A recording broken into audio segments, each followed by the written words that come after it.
The McCutcheon variation is one of the sharpest options available to black in response to the move 4 bishop g5 in the classical variation of the French defense. In this video, we are going to take a deep look into it and talk about its intricacies and ideas for both sides. I really hope you will enjoy it. The McCutcheon variation arises after the moves e4, e6, d4, d5, knight c3, knight f6, bishop g5, and now with this move bishop to b4. It is named after the player John McCutcheon. I'm actually not sure whether John is his name. I'm definitely certain that McCutcheon is his surname. I'm also not sure about the origins of the variation or where it was and when it was first played, but the name is reasonably famous and it's stuck to this day, so yeah, we will refer to it as such. So, what is the idea behind this move? Well, as usual in the French defense, or in some other variations of the French defense, black is pinning the knight on c3 and intending to recreate some counterplay, most notably by exchanging this knight or taking it with the bishop and potentially doubling the c pawns. Now, of course, this is like a standard idea. For example, here, without knight f6, bishop g5 included, this bishop b4 move leads to the so-called Be3 Ne4 variation.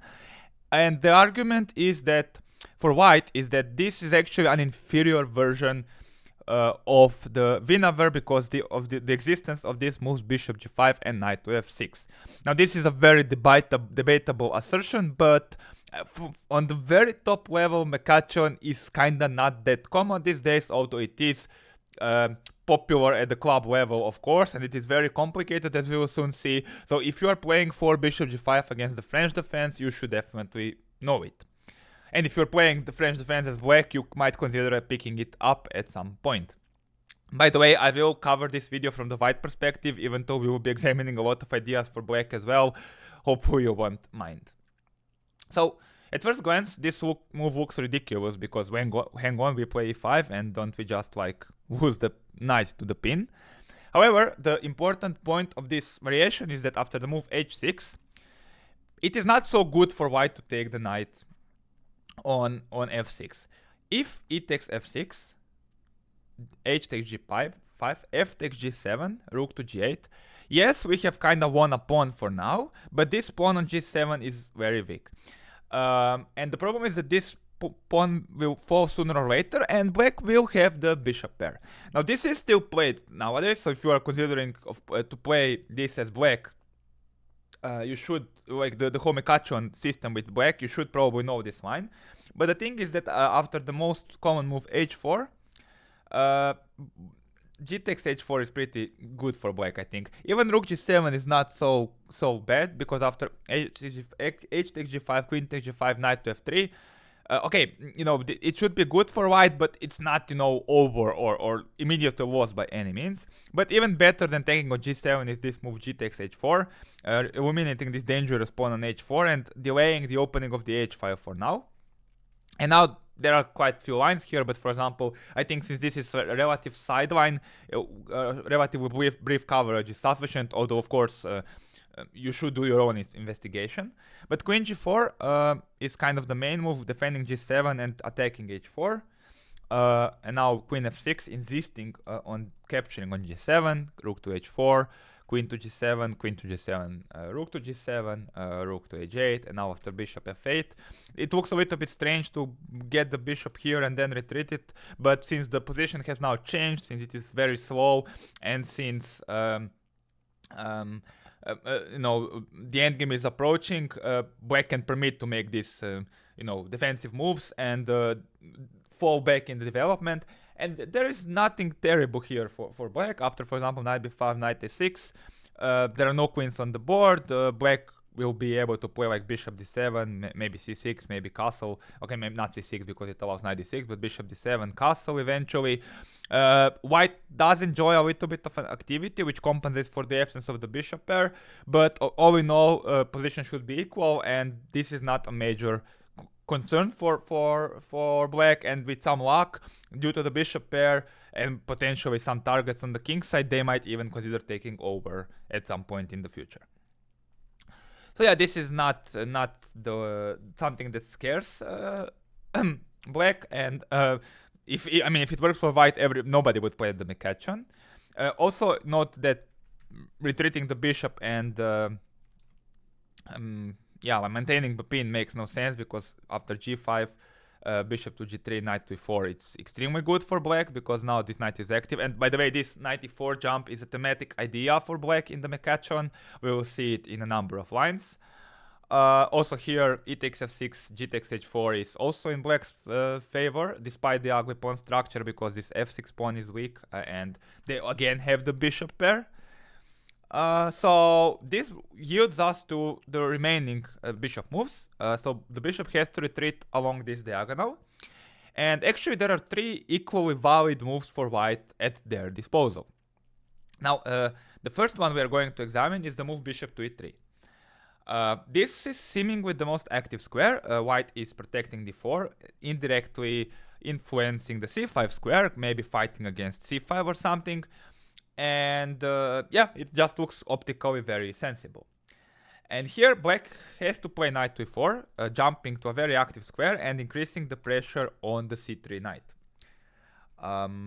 If they go like knight f to d7, this is just very passive. Queen g4 happens, which is a very standard French motif we will see over and over in this video. So that's not good. So knight e4 is what you can expect with white if you play this, and if you are black, don't play anything else. And now basically nothing else is a serious attempt for advantage here, because what black is trying to do here, they are trying to pressure the knight and also potentially play c5, queen to a5, for example. So let's just say we do something like I don't know, knight g to e2, something relatively slow, then already c5 happens, and black is already doing more than fine here. They have good practical results. This is not to be recommended. Although it is played with from time to time, but this leads to very typical French play where black is more than fine. That's why queen g4 is the main move here by far, and we will see this move in number of variations. So the white is attacking g7 pawn and also indirectly pressuring e4 and inviting black to react to the threat to the g7 pawn. At first glance, you might think, hang on, but am I not just like losing material to knight to c3? But it turns out that after queen to g7, first of all, I'm threatening the rook, so there aren't that many good discoveries, because if discovered attack knight e4 happens, then I play c3, and then the rook is hanging, the bishop is hanging, and this doesn't work out that well for black. And if rook f8, then I have this typical move bishop to d2. This way of pinning the knight on c3 when there is a piece on a5, most notably the queen or bishop on b4 that is unprotected, is a very common way of dealing with this pin. White will win one of these two pieces, and we have already won the pawn on g7, and we have very good play. So this is not what black should do. So whenever white is attacking the g7 pawn, black has an option of either moving that pawn or defending it with the king. And here if black plays king to f8, in this particular instance with the bishop on e3, since we'll be playing a3 immediately anyway, or since I think that a3 is the way to go anyway, here a3 leads to very similar play as we will see in other variations, in the variation where with g6. And now the problem here for white is that usually what will be, or what I think is like, let's say, safer way of playing in all these McCutcheon lines is, of course, defending the knight on c3 with the move knight g to e2. However, here in this particular version with the bishop on e3, this gives black some time to create some play with the move c5. And the idea behind knight g to e2, of course, is to defend the c3 knight. But the problem is that after knight g to e2, c5, a3, black has this move queen to a5, exploiting this pin on the rook.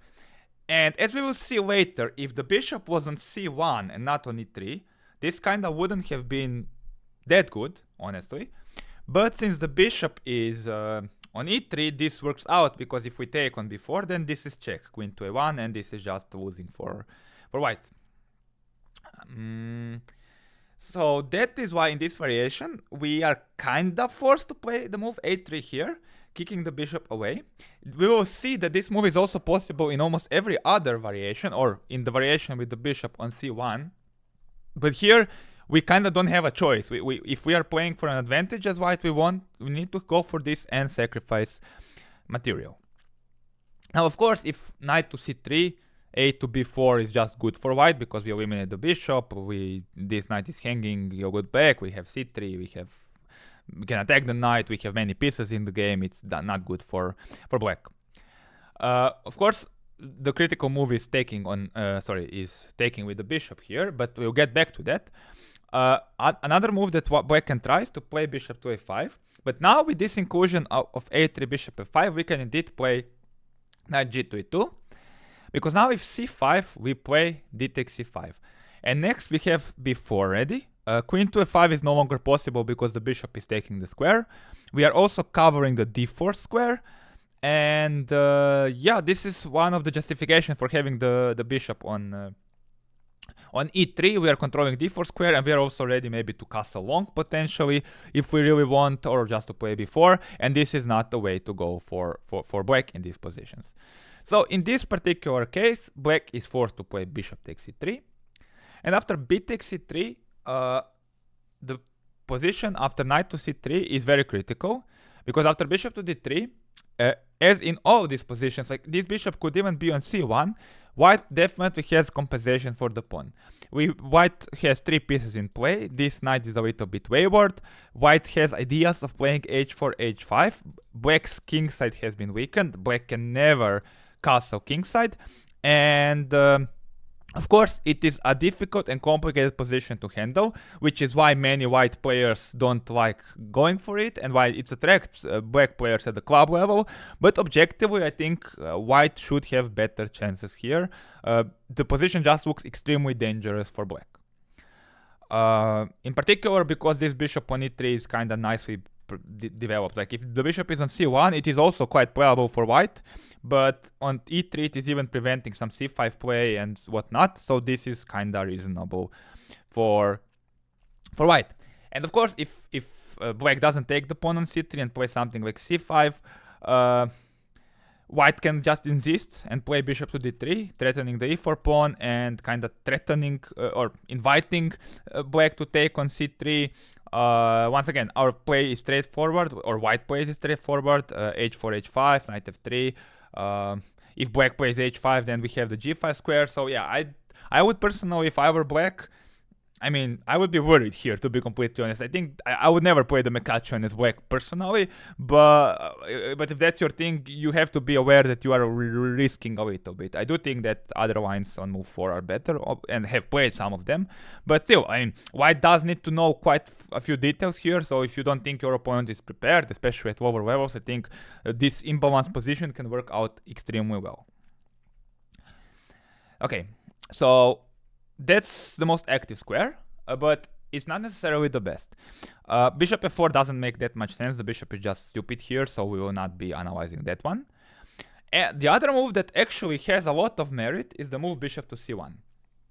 Now this is actually very interesting, because there are some specific reasons why we would want the bishop on c1 instead of on e3.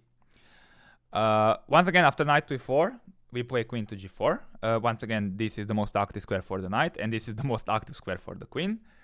And similarly as in other variations, this whole knight c3 idea, bishop c3 ideas, they don't work that well. So once again, black has a choice of how to deal with the pressure to the g7 pawn. It's either king f8 or g6. And here, for example, with g6, now we have some time to play knight g to e2. You could theoretically consider playing a move like a3 again and just going for the pawn sacrifice, like the same thing as in the previous variation. Actually, the engine still thinks this is the best, which kind of tells you a lot, because also this bishop on c1 has potential to maybe go to a3 at some point and control this long diagonal. So this is, by the way, the whole idea of placing the bishop there, just so to have the potential to move it to a3 somewhere in the future once b takes e3 is played. So it is not entirely at all clear whether a3 is that bad, but white can also play knight g to e2 here, reinforcing the knight and then preparing a3. Because if black plays c5 here, then we play a3, kicking the bishop away. And now this move queen to a5 doesn't really work because of a very nice sequence. ab4, very beautiful. Queen to a1, this is not check because the bishop is not on e3 but on c1. Knight to e4, eliminating this pesky knight, d takes e4, and now bc5. And look at these pawns, like this is, you know, the dream exchange sacrifice. We have one pawn for the exchange, but we have massive dark square control. We have very impressive center, e4 is weak. It will take us some time to unravel our position and develop, but so will black also need some time. And yeah, like our play from the human perspective is much easier, and I think it is a nice position for white. Which is why black players here don't usually do that. They sometimes go bishop to a5. Here black can try to maintain this pin, but here we play d takes c5. Even though our bishop is not on e3 and protecting this, we can still take it because b4 is now on cards. And now if black tries, for example, to exchange everything, bishop takes e3, knight takes e3, knight takes e3, b takes e3, and now queen c7, it is true that these pawns are all looking ugly and that we have many weaknesses. But now we play bishop to e3, queen to e5, and now there are many good moves, but queen to d4 is a nice one, inviting or forcing black to exchange queens. And because black has played g6, now these squares are kinda weak.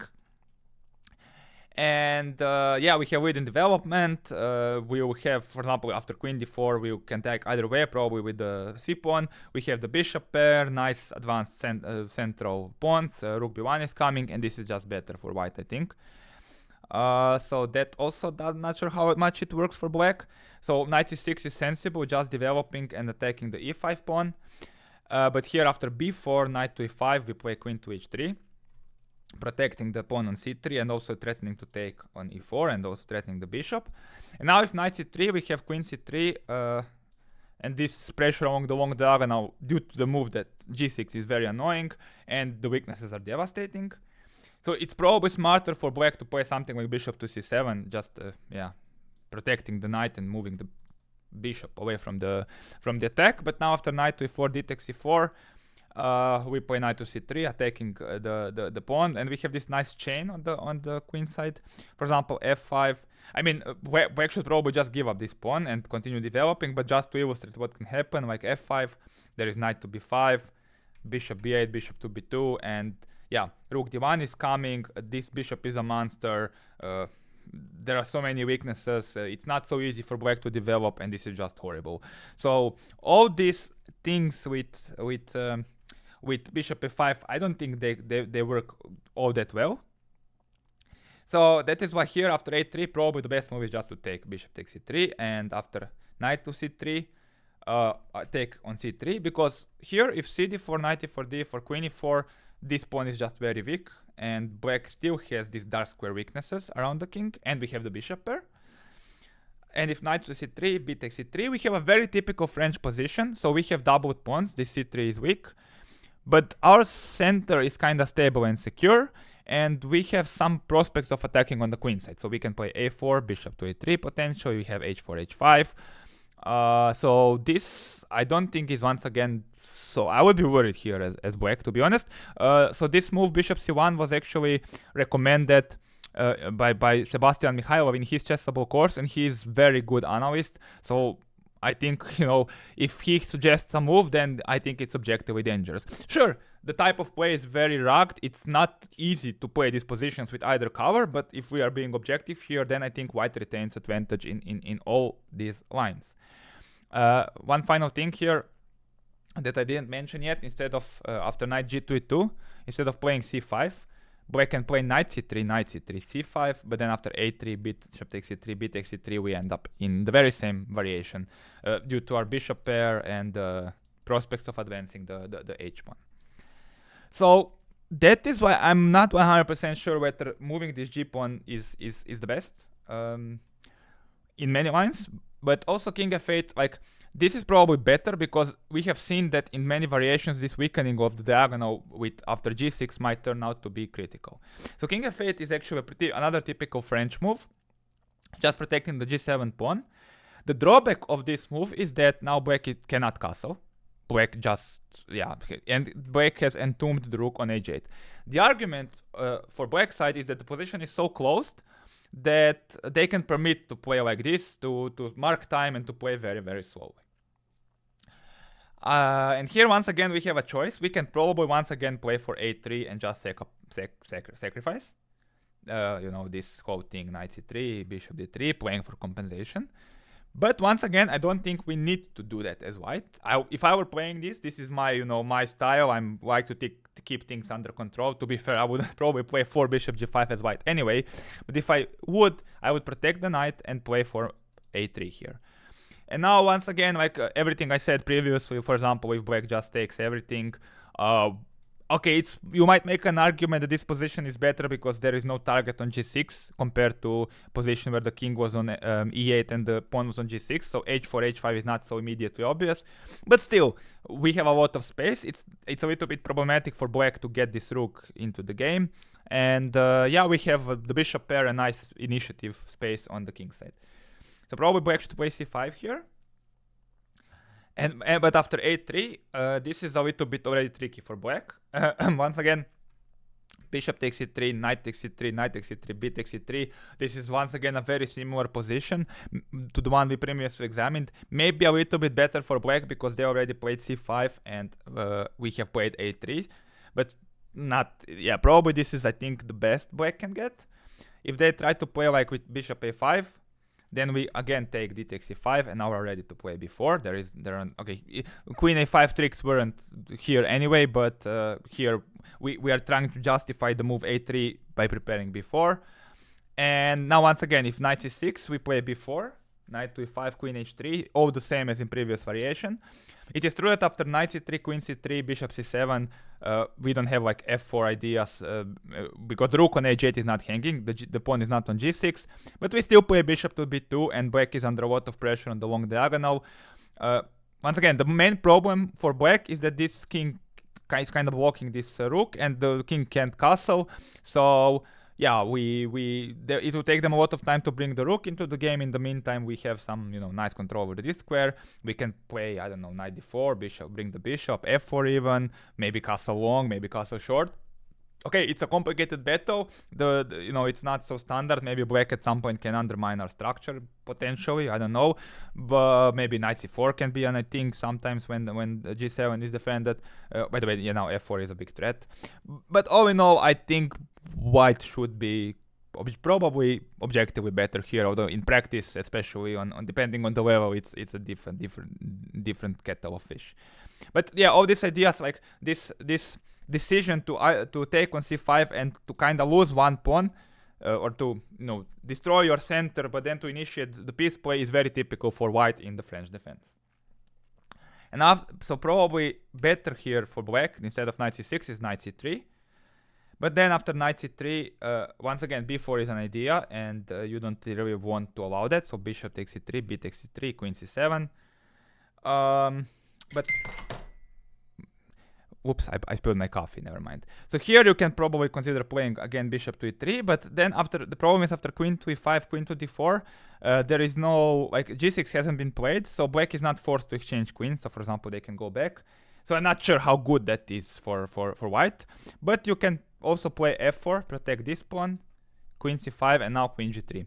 And now once again, if maybe the pawn was on g6, it wouldn't have been so bad for black, but due to the fact that they played king f8 and the rook is entombed, we are protecting this pawn. Now we have some ideas of playing a4, bishop to a3, so activating the bishop this way. And I think white is just objectively better in this position, although once again, it's a difficult play. The problem is also that black has this bad bishop and we have the bishop pair. Although once again, it's it's a game. Like these c-pawns are permanent weakness, so yeah, with some luck, and if white doesn't play energetically and precisely, black can surely play for the win, which is what attracts many people to the French in general and also to the McCutcheon.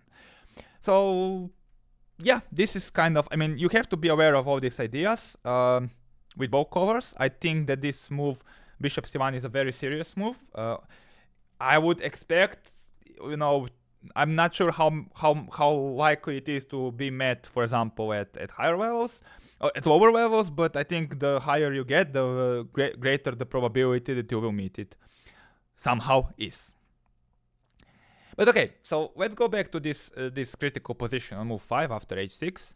So last but not least, probably the most common move in the McCutcheon, and one you can expect to meet as black in the majority of the games, especially as I said in the beginning at lower levels, is this bishop to d2, and that's what I used to play. Like in the past, I just used to play bishop g5 without my knowledge, and when somebody played McCutcheon, I would always go for this, mostly in online games. It is quite sensible. We are protecting the c3 pawn and kind of trying to fight against the e4 knight e4 jump, because now we would just happily take and win the game, because yeah, we win a piece either way. So yeah, black has to play. So, and of course, if black plays something like knight f to d7, we play queen to g4. And we just have a dream French defense structure. We play a3 next, h4, h5, bishop d3, whatever we want. This is just horrible for black if they play like this. Which is why black's main move here is bishop takes e3. And now white has an option. So you might wonder, you might expect, okay, the most logical move is to play bishop takes e3 to keep the integrity of the pawn structure and not to double our c pawns. But the problem is that now after knight to e4, this bishop is kind of still under the attack. And the most logical move would be to play bishop to b4, trying to prevent castling and to keep the bishop. But c5 comes, and this is just very, very... I think black is already more than fine. The point of this variation is that after d takes c5, okay, probably knight c6 is kind of okay. But knight to f2 basically just wins for black, because after king to f2 there is this trick queen to h4 with the double attack on the bishop and the... I mean, not a double attack on the king, but it's a check and it also attacks the bishop on b4. And this is a trick that basically wins the game for black. So after c5, bishop takes c5 is required, but then after knight to c5, d to c5, we have exchanged our bishop. Black didn't make a concession on the king side, so we haven't gained a tempo with queen g4. There is no g6, there is no king f8, and even though we don't have double c-pawns, this makes a lot of difference. Because after queen to c7, we haven't had time to get our a3 b4 chain, we haven't had time to force a concession with queen to g4, and yeah, this is just instantly fine for black. So a small detail, small difference in the position, the same structure, but a vastly different result. So that is why this bishop b4 move is not that seen that often. I mean, depending on the level, but this wouldn't worry me as black. Or the entire concept with bishop to c3, but most notably this bishop b4, you have to remember the c5 idea, and I mean, you are already good to go. The other move here is bishop to d2. Bishop to d2. Kinda trying to maintain all the integrity, not allowing knight to c3. So basically, if knight to d2, queen to d2, you are making an argument that black spent quite a few times to exchange this good knight for your bishop that was kinda good, but at least your queen is now in the game, you have more space, and this bishop is still bad. But the problem is, of course, that black will not hurry to take the bishop, but they will play c5 next, or first. And now if you try to, like, keep the integrity, because once again, if you take on c5, then queen c7 is probably more than fine. And if you play c3, then cd4, knight to c6. Now, this knight is kind of annoying. Queen b6 is coming. It's not so easy to defend this pawn and this pawn. And yeah, this is, I think, pretty acceptable for black. So yeah, I wouldn't be tempted as white to play this whole line with bishop takes c3. And as a matter of fact, not many people are, because the main move is b takes c3. So white is voluntarily accepting the doubling of the pawns, but we are kind of overprotecting the d4 pawn because we are anticipating that c5 will happen, and we are not allowing any problematic knight e4.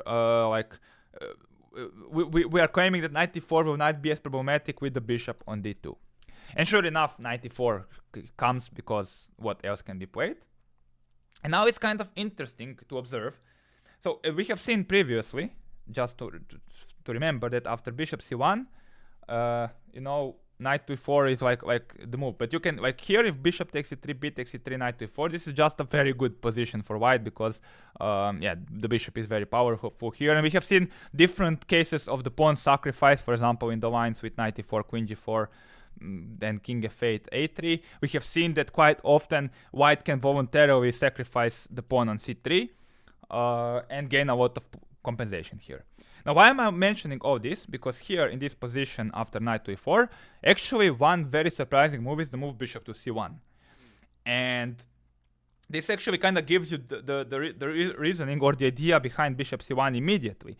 So basically white is trying to make an argument that bishop on c1 and on this potential a3 f8 diagonal is so good that it's worth investing multiple tempi and sacrifice a pawn on c3 potentially. Of course, that's also the drawback. But after knight to c3, we again play queen to g4. And okay, now you might remember that we kind of had this position when the pawn was on a3, and white might make an argument that in some cases this might be relevant because we have bishop a3 immediately or something. But yeah, this leads to some very sharp variations. For example, once again, black has two ideas here, as usual, probably defending the pawn with the king and moving the pawn. If they move the king, then we have some additional ideas once again because the a3 square is available. For example, queen to g3, attacking the knight, knight to e4, and here the main move is queen to a3. So we are bringing the queen to a very nice active diagonal with the gain of check, and the point of this whole operation is to fight against this c5 push as much as possible. So for example, if c5 here, then probably okay, I need to double check this. Sorry, I forgot to check this one. But yeah, f3 actually wins. I thought queen h4 might be problematic, but g3, knight to g3, h to g3, queen to h1, queen to c5 ultimately ends up winning the bishop on c8. Okay, that's actually an important variation that I should include in the file. But I mean, it looks wrong on all levels to allow this self-pin. So what else can black do here? Black can play like queen to e7 here, which is the most logical. But then we are once again exploiting the fact that our bishop is on c1. So we play bishop to d3. And now c5, we just play c3, knight to c6, knight to e2. And we have a very harmonious development here as white. Yes, we are a pawn down, but we won a castle. Potentially, we have ideas like f3, and threatening the knight, like f3, h4 is now a massive threat, for example. In some cases, we can even just take on e4, potentially, and then attack that pawn. And yeah, I think, like, okay, we are a pawn down, but once again, we are profiting from the fact that the black has played king f8, that it's not so easy to get the rook into the play. And as we have seen in these McCutcheon lines, it's quite customary for white to sacrifice the pawns. So yeah, it is a playable position. Obviously, you know, a lot of play remains, and it's by no means winning for white or anything like that. But I think white is objectively better, and it's very dangerous for black, although once again, it can go wrong for both sides very, very quickly. So here, potentially maybe king g8 is just best, just moving out of the way, maybe preparing king h7. But now white plays knight to e2. b6 and now h4. We are basically trying to play against this knight on e4 by taking away some squares, like h4 takes the g5 square. And for example, after bishop a6, which is kind of the only move, because now f3 is met with bishop to e2 and then knight g3. Rook h3, renewing maybe the threat. Bishop takes e2, knight to c6, attacking this square. So we have to protect it with bishop to b2, and now g5. And now we don't have f3 because of g4. But still, it's a, it's a playable position. We do have the two bishops. Black's pieces are a little bit weird, but okay, it's a game. It's a complicated game, and I think, I mean, this is already, I maybe went a little bit too deep, but just to illustrate some of the ideas and some potential play. I mean, it's not so easy for humans to decide on king g8 here, and I think this whole maneuver of the queen with queen g3, queen a3 in these variations is something that's worth knowing. And once again, so that is why here, instead of king f8, g6 is probably better. Now we play bishop to d3, and now white continues developing and plays this very typical game where black has sacrificed, where we have sacrificed a pawn, but where we have the bishop pair and targets on the queen side. We have seen some very similar iteration with the pawn on a3 earlier. Here, so this can give you like an impression of how to handle these positions. For example, after c5, which is the thematic break that black probably has to play in this variation of the same, we once again take this this move. We don't have time to consolidate our center because this knight is here, so we don't have time for c3, but we can take. And now, for example, after, I don't know, queen c7, threatening the both pawns, we play knight f3, defending the central one, queen to c5, and now castles. And we have massive win in development. We might be able to hit the queen potentially. Black's main problem is, again, this weak king side. So you shouldn't be too worried about sacrificing material, because black doesn't have a clear spot for the king yet, and they also have to catch up with development, and this bishop is still the French bishop, and it's very bad. Note, by the way, that in all these positions, if black plays h5, that weakens the g5 square, so we might be able to plant a minor piece there, which might increase some attacking chances, not to mention that it weakens the dark squares even further. The other move here for black is the move queen to a5, threatening some discoveries, but now we play bishop to d2, queen to a4. This was the whole point of getting the queen here, trying to exchange queens. Of course, we don't really want to exchange queens here, because our opponent's king is much weaker than ours. So we play queen f3, knight e4, bishop to e4, d takes e4. If queen to e4 check, then queen to e4, d takes e4. Okay, let me rephrase what I just said. We don't really want to allow the queen exchange under good terms for black. This would be bad terms for black, because now this pawn is weak, and our pawns are severely restricting our opponent. And we can just try to mop up this pawn. We can easily defend our dark square pawns. This bishop is still bad, so that would be more desirable. And also after d takes e4, we play this move queen to b3, and once again we are inviting the exchange of the queens on our own terms. If queen to b3, we would happily take a b3, repair on structure, open up the rook. So this was also all seen in some grandmaster games. So once again, this kind of bishop c1 sacrifices is something I would expect to see on grandmaster level, not so much on lower levels. But yeah, I've never played this with either cover, so when I started working on this video and on this file, I was kind of surprised with how many subtleties and how deep and nuanced all these positions are. So it was interesting to see. So yeah, that's like one possible illustrative line of how these things can go. I mean, I have by no means exhausted all the possibilities here, but I think that all these lines kind of illustrate some ideas and illustrate that white has more than enough potential compensation for the pawn in these positions, although the play remains complicated. So yeah, this is like this bishop c1 idea, very creative, very, very tricky to deal with. But okay, I wouldn't expect it up to a certain level for sure, and much more common move, and the main move here is the move queen to g4. Once again, we have seen this in so many instances, just attacking the g7 pawn, and in this particular case, black is not even threatening to take on c3 because our bishop is protecting. So once again, black has two options. If they play king f8, we will play in a very similar manner as in the main line. So h4 with c5, bishop to d3, knight d2, and again this king d2.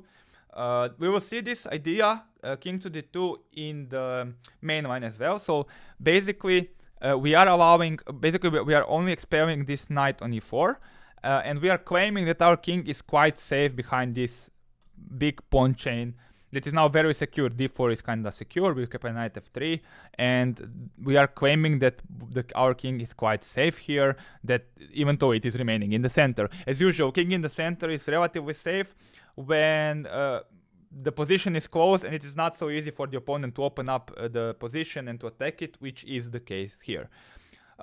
Yeah, it is once again a very complicated position, but one that has been played a while, and also black's king is not too safe. We have some ideas of rook h3, rook g3, and in general, white wants to attack on the king side because this pawn on e5 is splitting sort of black's position into two, and yeah, as they say, you should play in the direction where your pawn chain is pointing to.